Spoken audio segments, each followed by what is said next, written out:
Doctor Agarwal's கண் மருத்துவமனை இலவச கண் பரிசோதனையை வழங்குகிறது. Book appointment now. தூய்மை பணியாளர்களின் போராட்டத்தை சுட்டிக்காட்டிய இபிஎஸ், திமுகவின் பாவ மூட்டைகளை விசிக தலைவர் திருமா சுமந்து கொண்டு ஆதரவாக செயல்படுவதாக கடுமையாக சாடினார். இதற்கு பதிலளித்த திருமாவளவன், ஏன் பட்டியலினத்தவர்களின் பிரச்சனைக்கு திருமாதான் பேச வேண்டுமா, அதிமுக பேசக்கூடாதா என கேள்வி எழுப்பினார். இந்த நிலையில் பட்டியலின மக்களுக்கு திருமாவளவன் துரோகம் இழைப்பதாக மத்திய இணையமைச்சர் குற்றம் சாட்டினார். அந்த தூய்மை பணியாளருடைய வாக்குகளை பெற்றுவிட்டு இன்றைய தினம் அவருடைய கோரிக்கை நிராகரிக்கப்படும், அவர்கள் போராட்டத்தில் ஈடுபட்டு குண்டு கட்டாக தூக்கிட்டு போய் பல திருமண மண்டபத்தில் கை செஞ்சு அடைத்த அரசாங்கம் திமுக அரசாங்கம்.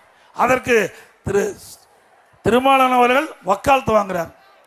திருமாவளவன் அவர்களே, அந்த பாவ மூட்டையை நீங்க சுமக்காதீங்க.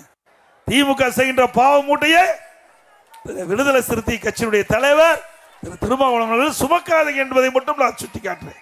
இதுதான் விடுதலை சிறுத்தையினுடைய நிலைப்பாடு. தெரிஞ்சு நிறைய பேச வேண்டியது இருக்குது. பாவம், அவர் சேராத இடத்துல போய் சேர்ந்துட்டார், சேராத இடத்தில் சேர்ந்து விட்டார். வேற வழி இல்லை.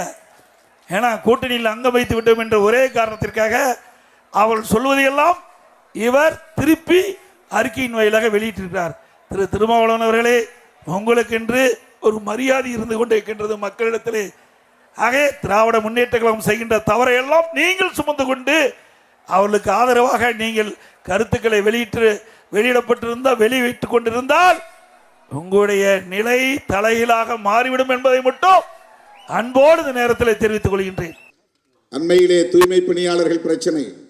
தூய்மை பணியாளர்கள் என்றால் அவர்கள் தலித்துகள் என்றால் அங்கே சிறுத்தைகள். ஏன் திருமாவளவன் இந்த அரசை எதிர்த்து போராடவில்லை? இப்படி விமர்சனங்களை கொண்டு போகிறார்கள். 3வது 4வது நாளே தோழர் சிந்தனை செல்வன் அங்கே போனார். நம்முடைய கோணத்தில் இருந்து அந்த பிரச்சனையை அணுக வேண்டும். புரட்சியாளர் அம்பேத்கரின் பார்வையில் இருந்து இந்த பிரச்சனையை நாம் அணுக வேண்டும். இவர்கள் குப்பை பொறுக்குகிறவர்கள். சொல்ல போனால் தூய்மை பணியாளர்கள் என்கிற சொல்லுக்கு இன்னொரு பொருள் குப்பை பொறுக்குகிறவர்கள், குப்பையை அள்ளுகிறவர்கள் என்றுதான் பொருள். குப்பையை அள்ளுகிறவர்களை பணி நிரந்தரம் செய்து அந்த தொழிலையே நீங்கள் செய்து கொண்டிருங்கள் என்று சொல்லுவது எந்த வகையிலும் ஏற்புடையதல்ல. ஆக தலித்துகள் பிரச்சனை என்றால் திருமாவளவன் தான் பேச வேண்டும் என்று சொல்லுகிற அந்த புத்தியே ஒரு சாதி புத்தி. அது வேங்கவேல் பிரச்சனை என்றால் திருமாவளவன் தான் பேச வேண்டும் என்று சொல்லுகிற புத்தியே சாதி புத்தி. அது ஏன் அதிமுக பேசக்கூடாது? வேங்கவேல் பிரச்சனை மக்கள் பிரச்சனை இல்லையா? அதிமுகவுக்கு அதில் பொறுப்பு இல்லையா? வேற கட்சிகள் பேசக்கூடாதா? எல்லோரும் பேச வேண்டுமா இல்லையா? என்னுடைய பொறுத்தளவுக்கு தூய்மை பணியாளர்கள் அவர்கள் பணி நிரந்தரம் என்பது அவர்களுடைய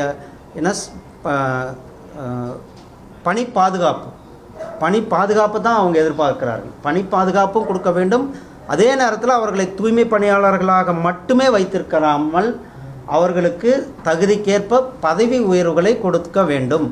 என்னை பொறுத்தளவுக்கு திருமாவளவன் அவர்கள் பட்டியலின மக்களுக்கு ஒரு மிகப்பெரிய துரோகத்தை இழைத்து கொண்டிருக்கிறார். பட்டியலின மக்களுக்கு ஒரு பிரச்சனைன்னா அவர் இந்த கடந்த 5 ஆண்டுகளில் எந்த இடத்துலையுமே வாயே திறக்கலை. பட்டியலின மக்கள் எப்படி போனால் தனக்கு என்ன அப்படின்றது தான் அவருடைய ஒரே எண்ணமாக இருக்கிறது. அவருக்கும் பொறுத்தளவுக்கு அவர் கூட்டணியில் ஒட்டி கொள்ள வேண்டும், கூட்டணியிலிருந்து எம்எல்ஏ ஆக வேண்டும், எம்பிகள் ஆக வேண்டும் என்பது தான் அவருடைய குறிக்கோளாக இருக்கிறதோ வழிய பட்டியலின மக்களினுடைய நலனிலையோ அக்கறையிலையோ சிறிதும் அவருக்கு கவனம் இல்லை என்பது தான் அவருடைய இந்த முரண்பட்ட ஸ்டேட்மெண்ட். நேற்று ஒன்று பேசுகிறார், இன்றைக்கி ஒன்று பேசுகிறார். இதெல்லாம் அவர் ஒரு தடுமாற்றத்தில் இருக்கிறார். டாக்டர் அகர்வால்ஸ் கண் மருத்துவமனை இலவச கண் பரிசோதனையை வழங்குகிறது. Book appointment now.